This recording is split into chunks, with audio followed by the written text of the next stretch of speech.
हमने इतिहास की किताबों में अकबर और बीरबल के कई किस्से कहानियां पढ़े और सुने होंगे। इन दोनों के किस्सों पर तो कई टीवी शो तक बन गए। लेकिन क्या आप जानते हैं कि अकबर के नवरत्नों में से एक बीरबल की मृत्यु कब और कैसे हुई थी? दावा किया जाता है कि अकबर की एक गलती की वजह से बीरबल की मौत युद्ध के मैदान में अफगानी विद्रोहियों के हाथों हुई थी। इस दावे का सच क्या है, आइए जानते हैं। बीरबल ने अपनी महारत से अकबर पर ऐसा जादू कर दिया कि अकबर ने उन्हें अपने दरबार में वजीर का भी ओहदा दे दिया था। माना जाता है कि अकबर ने बीरबल को वजीर से राजा बनाने का भी फैसला कर दिया था। यह बात उस वक्त की है जब हिमाचल के कांगड़ा पर महाराजा जयचंद्र का राज हुआ करता था। 1570 में महाराजा जयचंद्र ने दिल्ली और आगरा में हवेली भी बनवाई थी। इतिहासकारों की माने तो मुगल और कांगड़ावासियों की एक दूसरे से बनती नहीं थी। इस कारण दोनों के बीच में मनमुटाव रहता था। कहते हैं कि इसकी वजह से ही अकबर ने महाराजा जयचंद्र को अपना बंदी बना लिया था। इसके बाद उनके पुत्र ने खुद को उत्तराधिकारी घोषित कर दिया और अकबर के खिलाफ अपना विद्रोह शुरू कर दिया। तब अकबर ने पंजाब के सूबेदार हुसैन कुली खां को हुक्म दिया कि कांगड़ा पर कब्जा करके वह बीरबल को दे दिया जाए और उन्हें वहां का राजा बना दिया जाए। उसके बाद हुसैन कुली खां ने पंजाब की सेना को इकट्ठा किया और जंग का साजो सामान लेकर कांगड़ा पर फतह करने निकल पड़े थे। मुगल सेना ने कांगड़ा को कमजोर करने के लिए सबसे पहले दिल्ली के कोटला के किले पर स्थित कांगड़ा की एक हिस्से से जंग की। कांगड़ा की सेना वहां पर मुगल सेना को रोकने के लिए खड़ी थी।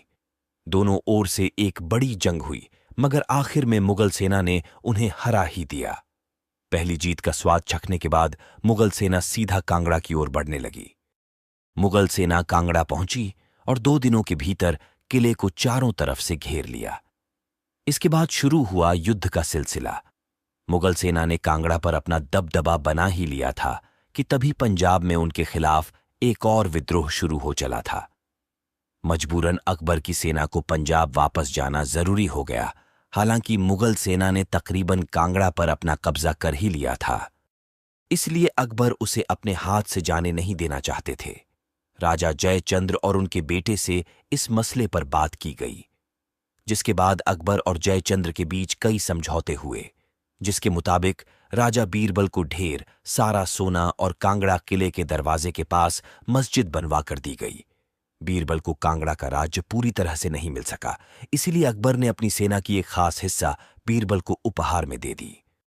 धारणाओं की माने तो इस घटना के बाद बीरबल राजा की उपाधि के साथ रहे और कई साहित्यकारों ने उनको राजा कहकर संबोधित भी किया। बहरहाल अकबर के इस अभियान के बीच अफगानिस्तान में भी अफरा तफरी का माहौल था। वहां बाजार में कुछ लोग अपनी ताकत से स्थानीय लोगों को लूट रहे थे। लोग उनके द्वारा जबरन वसूली से बहुत परेशान हो गए थे। हालात सुधर नहीं रहे थे। लोग पलायन करने पर मजबूर थे। आबादियां वीरान हो रही थीं। ऐसे में अकबर ने अपने खास सिपाह सालार जैन खान कोका को इस मुहिम के लिए चुना, जो मुगल सेना के जाबाज सेनापति थे। जैन खान युद्ध का साजो सामान लेकर अफगान के इस कठिन इलाके की ओर निकल पड़ा। रास्ता जंगल और पहाड़ियों से होकर गुजरता था, जिसके बारे में मुगल सैनिकों को जानकारी नहीं थी। नदियों, पहाड़ों और जंगलों को लांघते हुए मुगल सेना अफगान के उस इलाके में पहुंची जहां इनका मुकाबला अफगान के यूसुफ जई नामक कबीले के साथ होना था। ऐसा कहा जाता है कि जब अफगानों से युद्ध होता था तो वह बड़ी बहादुरी के साथ लड़ते थे। इनके लिए पहाड़ों पर चढ़ना दाएं हाथ का खेल होता था। वह लोग पेड़ों पर चढ़ने में भी माहिर थे। मुगल सेना इन सब बातों से अनजान थी, फिर भी उन्होंने जंग शुरू की। अफगानी सेना सामने से मुकाबला नहीं कर रही थी। वह गुरिल्ला युद्ध की तरह मुगल सेना से लड़ती रही, जिसका खामियाजा मुगल सेना को उठाना पड़ा और उनका काफी नुकसान भी हुआ। मुगल सेना पहाड़ों की चढ़ाई करते हुए थक चुकी थी। उनका राशन भी खत्म होने लगा था, जिससे आगे बढ़ने में कठिनाई हो रही थी। अफगान सेना से लड़ना उनकी उम्मीद से कहीं ज्यादा मुश्किल था। कहते हैं कि मुगल तकरीबन यह जंग हार ही चुके थे। तभी जैन खान ने एक चाल चली। जैन खान ने अकबर को एक झूठी चिट्ठी लिखी। उस चिट्ठी में उसने उनसे कहा कि वह लगभग जंग जीत चुका है और अफगान को पूरी तरह से अपने कब्जे में लेने के लिए उसे सेना की एक छोटी टुकड़ी की जरूरत है। इसके बाद उसके दूसरी हिस्से के आने का इंतजार किया। बीरबल अकबर के बड़े चहेते हुआ करते थे। जब जैन खान का पैगाम आया तो अकबर ने इस बात पर गौर किया कि आखिर किस फौज को भेजा जाए जो जैन खान के साथ जीत का परचम लहराए। उस वक्त दरबार में अबुल फैजल और बीरबल भी थे। कहते हैं कि अबुल फैजल ने इस युद्ध में जाने की इच्छा जताई तो अकबर ने मना कर दिया था। हालांकि जब अकबर से बीरबल ने मुहिम पर जाने की बात कही तो अकबर मना न कर सके। इसके बाद बीरबल को सिपाह सालार नियुक्त किया गया और 8000 फौज के साथ अफगान रवाना कर दिया गया। बीरबल अक्लमंद व्यक्ति तो थे, मगर उनको युद्ध नीतियों के बारे में महारत हासिल न थी। जब बीरबल की फौज अफगानियों के साथ मुकाबला करने मैदान में उतरी तो पहाड़ी लोगों के सामने बीरबल की फौज भारी पड़ी। मुगलों की फौज ने कई सारे अफगानियों को मार गिराया। हालांकि देखते अंधेरा हो गया, जिसके कारण युद्ध पर विराम लगाना पड़ा। इसके बाद बीरबल अपनी सेना के साथ अगले दिन की लड़ाई की रणनीति बनाने लगे।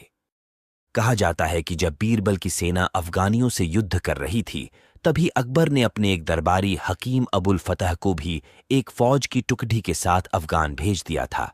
बीरबल की तरह हकीम अबुल फतह को भी युद्ध की नीतियों के बारे में महारत हासिल नहीं थी। साथ में यह भी कहा जाता है कि जैन खान, अबुल फतह और बीरबल में आपसी मतभेद भी होते रहे। इसके कारण तीनों एक दूसरे की सलाह को मानने से इनकार करते थे। एक बात पर किसी की सहमति नहीं होती थी। आपसी फूट के साथ वह तीनों बलंदरी घाटी में घुसे।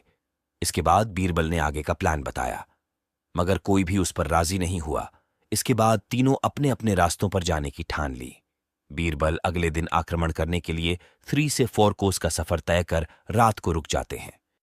वे जहां अपनी सेना के साथ रुकते हैं वहीं दुश्मन की फौज घात लगाकर बैठी थी, जिससे बीरबल अनजान थे। रात के अंधेरे में अचानक अफगानी काबिले के सिपाहियों ने बीरबल की सेना को चारों ओर से घेर लिया और उन पर पत्थर और तीर बरसाने शुरू कर दिए। घबराहट के मारे सेना और जानवर तितर बितर हो गए। सेना में भगदड़ मच गई। रात के अंधेरे में जो जहां भाग पाया भागा। इसमें कई सारे सैनिकों की मौत हो गई। दावा किया जाता है कि इसी दौरान अफगानी सेना का एक तीर बीरबल को जख्मी कर देता है, जिससे उनकी मौत हो जाती है। कहा जाता है कि इस युद्ध के बाद मुगल सेना की लाशों के अंबार में बीरबल की लाश का कुछ पता न चल सका था। उनके धर्मानुसार उनका अंतिम संस्कार भी नहीं हो पाया था। वहीं अकबर को बीरबल की मौत से काफी सदमा पहुंचा था। उन्हें अपने फैसले पर बहुत पछतावा था। बीरबल जैसे विद्वान का इस तरह से दुखद अंत होना अकबर के लिए बहुत ही दुखदायक था। उन्होंने कभी नहीं सोचा था कि बीरबल की मौत इस प्रकार होगी। हालांकि किस्मत के आगे किसी की नहीं चलती।